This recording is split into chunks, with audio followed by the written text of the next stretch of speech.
আল্লাহ পাক রব্বুল আলামিন বলছেন, যে বান্দা আমার ঘরে 1 টাকা দান করে, যে বান্দা ফকির মিসকিনকে দেখে, মাদ্রাসাকে দান করে, যে বান্দা সকলকে দান খায়রাত করে, এই ব্যক্তি ডান হাতে যদি দান করে, বাম হাত জানে না জানে, ডান হাত যদি দান করে বাম হাত জানে না জানে।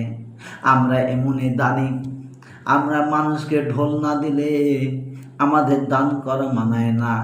আমাদেরকে যখন বড় বড় জলসাতে মানুষ যখন দান করতে যায়, আমার নাম তমক, আমি 500 টাকা দিয়েছি, আমার নাম সেই মক্কেল, আমি 10,000 টাকা দিয়েছি, 1,00,000 টাকা দিয়েছি, এরকম নাম করে।